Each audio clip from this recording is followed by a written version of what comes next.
I am very pleased to see the folks who are here already.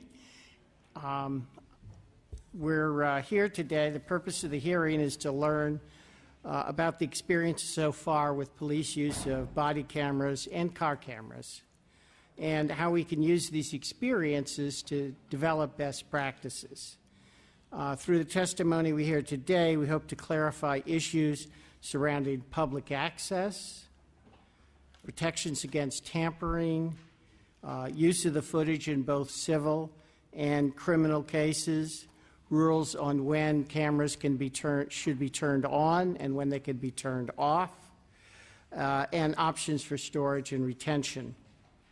As with any informational hearing, we don't have a bill to consider today, but we will be, this hearing is going to be key to develop an understanding of the issues that we will be facing when we get to the regular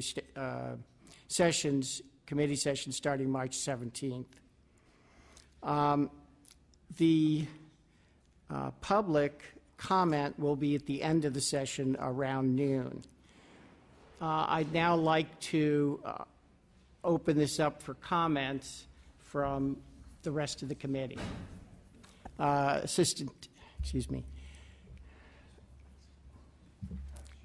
Vice Chair Melissa Melendez. He's just used to calling me Melissa, that's all. Well, good morning, everyone. It's full house this morning. I didn't quite expect to see every seat filled, but that's a good thing.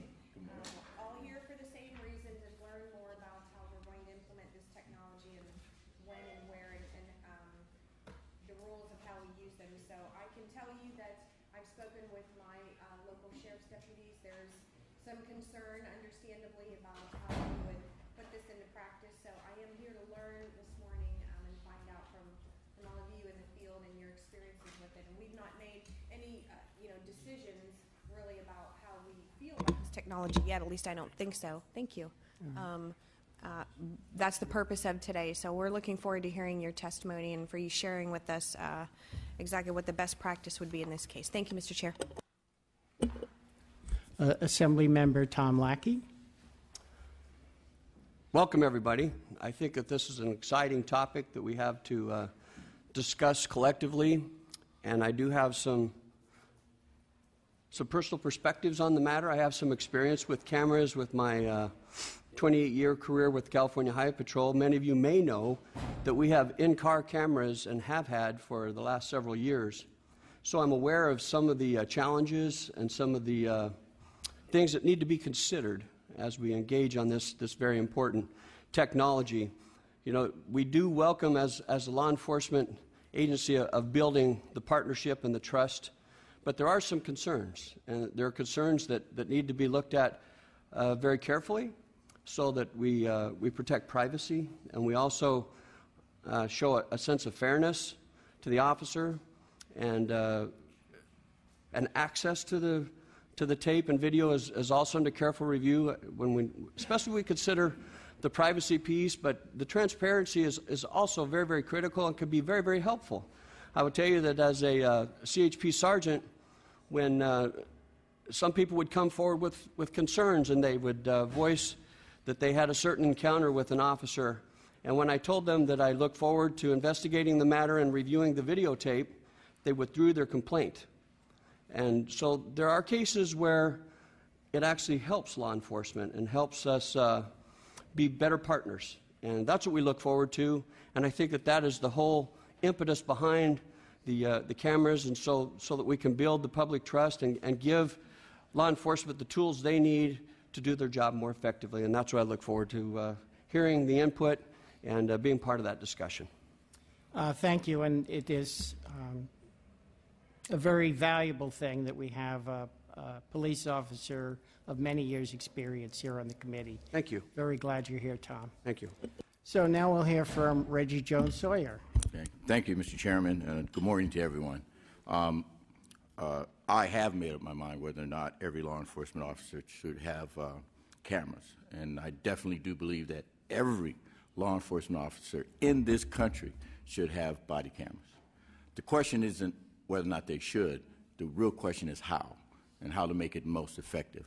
I believe in it. I believe in it to the point where I've already discussed this matter with the Highway Patrol, because I believe if we as legislators are going to go out and pontificate about what other law enforcement officers should do, we should at least do it in-house.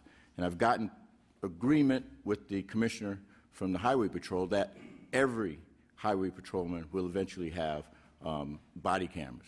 We're going to start with the pilot program, and then hopefully next year we'll be able to fund it. And the reason we're doing a pilot program is the same reason why we're having these hearings, so we can find out the best way that we can do this, use this technology.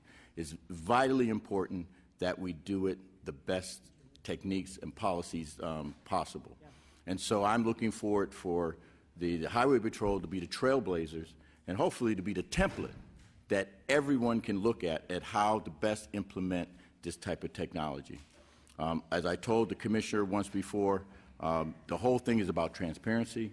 It's about what goes on in these interactions. And I believe once the public truly understands how difficult it is for a law enforcement officer in these encounters, how difficult it is to get through that, I think everyone will benefit.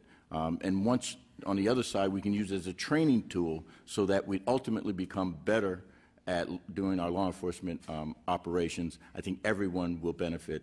And most important, the public. The public will have unbelievable confidence that we have the best law enforcement group in the world. And I want everyone to see that. It was a long time ago. I tell this story to a lot of my law enforcement friends. It was a long time ago. The way you handled crowds was not the best way. And over years, you learn that you didn't have to have German shepherds involved in civil rights when you had people who were doing nonviolent civil rights demonstrations, and they were using billy clubs and dogs and things of that nature to disperse nonviolent protesters. And law enforcement stepped up.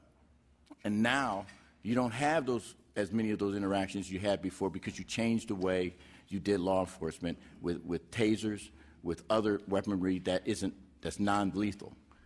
This is another way, and the beginning of the tip of the iceberg, another way that we can begin to have fewer and fewer fatal incidents when we have interaction. And I look forward for this technology to pave the way. I look forward to hearing from everyone and giving everyone the proper hearing that they need. But most important, that you inform and teach us here in the Assembly what makes sense as we move forward. Thank you. Assemblymember Miguel Santiago, do you wish to make an opening statement? No. Okay. Assemblymember Rod Bonta. Good morning. I'm Rob Bonta. I represent the 18th Assembly District, the great cities of Oakland, Alameda, and San Leandro. I just want to thank Chairman Quirk, Vice Chair Melendez, and committee staff for putting together this hearing today and for your leadership on this issue. I am actually co-authoring a number of bills that would increase the use of body cameras in the state of California, and really looking forward to today's dialogue to discuss the best way for implementation, the how, as my colleague Mr. Jones Sawyer mentioned.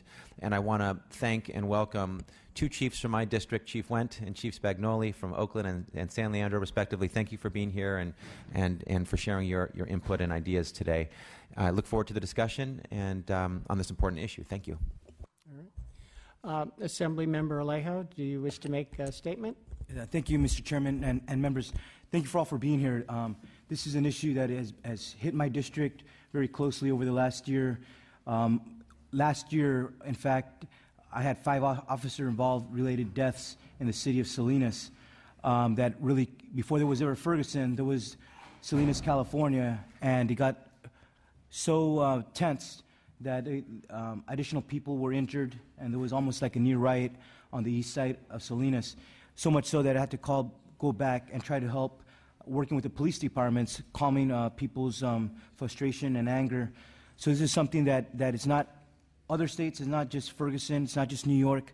These are issues that some of us have to deal with day in and day out, and there's ongoing investigations on some of those cases. But I think our goal is to try to find ways that we could help address some of the concerns, legitimate concerns that are coming from the community that over some of the incidents that have occurred over the last year. So I look forward to this important dialogue and working on policies that I think address some of what we've heard from residents of our respective districts. Thank you, Mr. Chairman. Thank you, Assemblymember Alejo, for putting that in perspective. Assemblymember Rodriguez. Yes, thank you, Chairman Quick, for having this very informational hearing that is very important in a timely fashion. As you know, I have introduced legislation. It's currently Spot Bill AB 69 that is requiring that all police officers statewide wear body cameras. In January, I had a public safety meeting in my district where I had all the local police agencies, Sheriff's Department, and California Highway Patrol to talk about the issues and concerns regarding body cameras. They're very interested in the idea and looking forward to move in that direction, but with that, their main concern that brought to my attention was the use of the cameras with storage and data, the accessibility and how it will be used and stored. They also talked about this is new technology, that we need to really look at the whole issues involved with body cameras. It's not just a camera, there's more to it than the camera. So with that, they really want to work with me and move together in a positive way, but most importantly, having everybody at the table to talk about the issues and concerns on both sides. And let's not rush into this. Let's really make sure we hear the issues and concerns as we move forward with this issue. So with that, me and my staff is looking forward to working with the committee on moving forward with any legislation regarding body cameras. So with that, I want to thank everybody for being here this morning, and I look forward to work with you. Thank you. Yes, and I want to thank everyone who's here this morning. Oftentimes these informational hearings are poorly attended. Surely the fact that all of you are here shows that this is an issue which has really touched a public vein, and I want to thank you witnesses for being here, as well as everyone else who's attending, and the large number of members who've come up here and are willing to sit through some of this hearing. The first panel will focus on the experiences of local jurisdiction currently operating a body camera program. We'll hear from Sandra Spagnoli, Chief of the San Leandro Police Department. And why don't you come forward as I call your name so people can see who you are. Tony Farrar, Chief of the Rialto Police Department. Sean Wendt, Chief of the Oakland Police Department. And finally, Arif Ali Khan, Special Assistant for Constitutional Policing for the Los Angeles Police Department.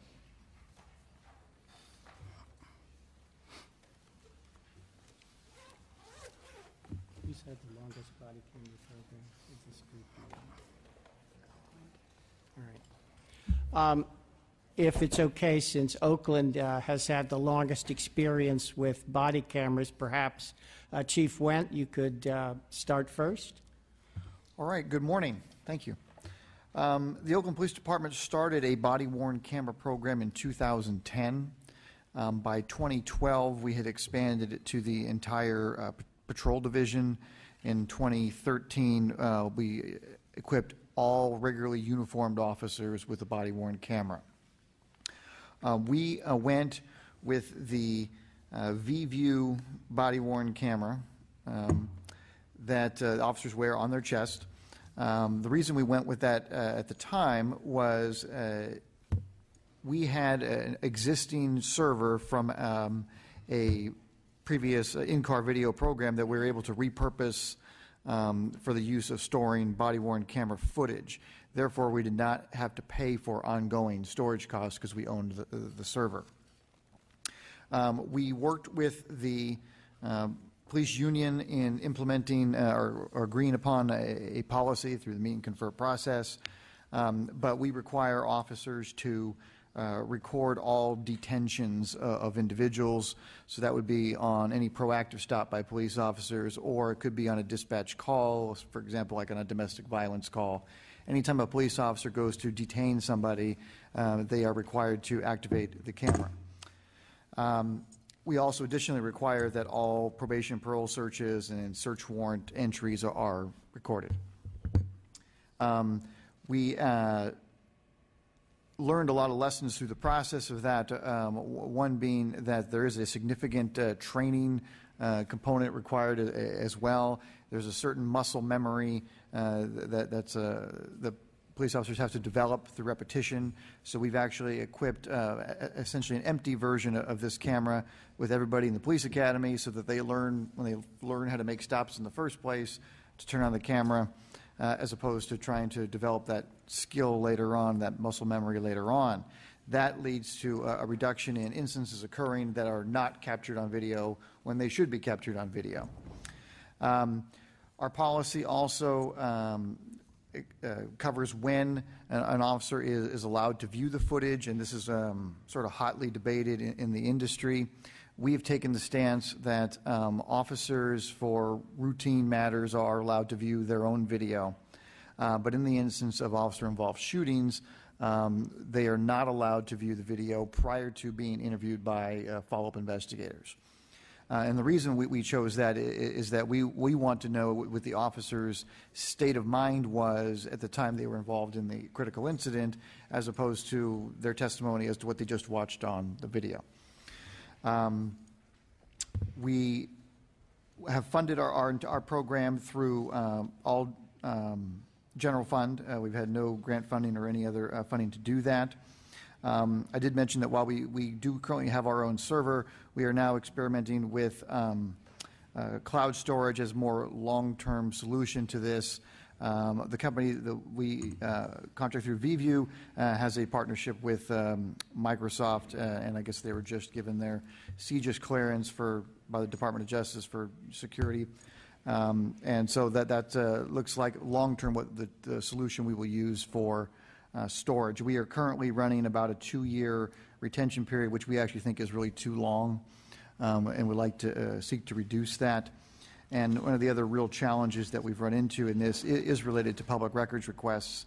And this is also something that appears to be greatly different throughout the state. But our city attorney is really taking the position that most of the video captured by police officers is releasable under the Public Records Act. And whereas other departments have gotten opinions that virtually nothing is releasable. It's certainly an area that creates some inconsistency amongst the state, and I think some legitimate privacy issues. If citizens are allowed to go get the video to see what the police were doing at their neighbor's house the day before, that could really be an invasion of people's privacy that should be looked at as we go forward. And beyond that, I'd be happy to answer any questions you have. Thank you very much, Chief. Who would like to go next? Chief Spagnoli. Well, good morning, Mr. Chairman and members of the committee. First of all, thank you for inviting me to give testimony today, and I'm interested in our program. Our program is relatively new, but we did start the research on this project about 2 years ago, and I really think that it shows how long it takes to implement such a program. We worked in partnership with not only the community but the police union regarding this concept of bringing body cameras forward, and we felt that this was really important for assisting us in not only criminal prosecution, potentially reducing civil liability to the city, and also aiding supervisors in the review of alleged misconduct. I have been in 3 cities, 2 which I implemented in-car cameras, and felt that the solution of the body cameras was a better solution because there are limitations that you'll hear about with the in-car cameras. But I also learned now that we've had a body camera program up and running that there are also limitations to the body camera program. Initially, we did speak with the public regarding implementing such a program, and although there was support for the program, there were concerns about the costs of this program. Some community members felt that the cost of almost $500,000 over a 5-year period was not a favorable use of general fund money. The initial cost covered only 80 cameras and docking stations, and also the storage solution, which is not enough cameras to fund all our police officers. It also, the cost of almost $500,000 is for the replacement of any damaged equipment, replacement cameras when a newer camera is released, and a full camera replacement at the end of the contract. We pay approximately of the $500,000, $78,000 per year from year 2 to year 5. We researched 2 companies, the VView and the Taser, and we chose the Taser solution because of their replacement plan, their cloud-based solution. They have a 30-second buffer feature. They perform very well under low light or even no light. And they also have advanced security features for their cloud-based solution. The TASER camera also has auditing and integrity and saves the integrity of the video and provides detailed audit trails for anyone who has access to the system as an administrator. The testing period for the body camera was about a year, and during that time frame we learned about some of the benefits of the cameras, especially as it relates to officer complaints. We also experienced some limitations with the system. For police officers, one of the biggest areas of concern was the size of the camera. I didn't bring it with me, but the TASER camera is about twice the size as the VIEVU camera. The camera is designed to attach to the uniform shirt at the center of their chest, and their concerns stem from the camera lens's ability to capture a full view and line of sight of the police officers, which it doesn't, especially when an officer's in a bladed stance, if the officer has a firearm or a TASER out, and the officers are using cover. After receiving input from the public and the police union, they approved the purchase, and we developed a policy, and that too took some time, approximately 6 or 8 months to develop. Some of the outline of our policy includes officers are encouraged to record enforcement encounters where there's reasonable suspicion that a person is involved in criminal activity. This includes both dispatch calls and self-initiated activity. We request they consider the usage during probation or parole searches, service of arrest warrants, K-9 deployments, and any other contact that becomes adversarial or could become adversarial. Officers do have the discretion in San Leandro on recording and the use of the camera, but shall not intentionally terminate until the conclusion of any encounter. The camera shouldn't be activated to record conversations between employees or also confidential informants. We encourage our officers to advise persons that they are being recorded. There's a great deal of debate on whether the SWAT team should record and use the equipment, because we know SWAT tactics are confidential. But we came to the conclusion that SWAT should not be exempt from this policy. The policy does require the SWAT supervisor give direction on the usage of the camera. Our policy does allow access to the video storage system, which is tracked electronically to the system administrator. The users themselves can view video, but similar to Oakland's policy, prior to an officer-involved shooting, we gain an administrative statement prior to showing the video to gain the officer's state of mind. Since this is a new piece of equipment, which we have a significant investment in, we work with TASER to provide hands-on training to all peace officers. This is not post-mandated training. Overall, we've seen the benefits of body cameras, especially with citizens' complaints, and sergeants have the ability to review a contact when there's a dispute of the facts. In addition, the officer-involved shooting, which we recently had, documented a suspect running over a peace officer. In this case, the officer had nowhere to go and couldn't get out of the path of the vehicle, and this was critical to charging the case. Early on, we did experience issues with officers failing to record incidents, which has been addressed on a case-by-case situation. And I think that you have to keep in mind this is really a culture change, and officers are reporting that they have a greater self-awareness of their conduct when interacting with the public. It's been useful in de-escalating some interactions with the public as well. Last week, I attended a meeting with other chiefs, and this was a primary topic to our discussion. And 3 areas of concern that we have. Chief Went mentioned the Public Records Act is a concern, privacy is a concern, and also the retention standards. I think the body cameras are an example of technology that's moving faster than the laws that regulate it. And applying the dated laws to advanced technology creates inconsistency in the application of the law. We have a 90-day retention policy. I think Oakland said they have a 2-year, and Rialto has 180 days. And so it's inconsistent. At times when there's no definition or policy guidelines for law enforcement as it relates to privacy, police departments do our best to use the dated definitions, and we saw this with license plate readers. Some do not, and the retention periods range from a few days to indefinitely. The Public Records Act and privacy, I feel, go hand in hand since we're already consumed with compiling records for the public. And although there are advanced redaction tools with TASER, redacting large amounts of video for the public release would cripple staff's ability to get day-to-day work done. And in addition, there's a complexity to the privacy issues and questions I know law enforcement has. What video should be considered public as it relates to routine activities? when there should be an exception of privacy when recording, and how do we balance transparency with privacy concerns of individuals who've been captured on video. And these components really shouldn't be defined by individual law enforcement agencies. So in closing, I would say that the body-worn camera program is not a one-size-fits-all for every department, but each agency should decide what technology fits for them and their community, especially because of the ongoing cost. Implementing a body camera system has to be well thought out, assessed internally, and also publicly in the communities we serve. It's important to keep in mind that the video only shows the perspective and point of view of what the camera captures, so sometimes really doesn't tell the entire story. But for San Leandro, I believe the cameras will enhance public trust and confidence in public safety, reduce the amount of time we spent on frivolous complaints and lawsuits, and provide a stronger evidence to enhance criminal prosecution, which will ultimately contribute to a safer San Leandro. Thank you.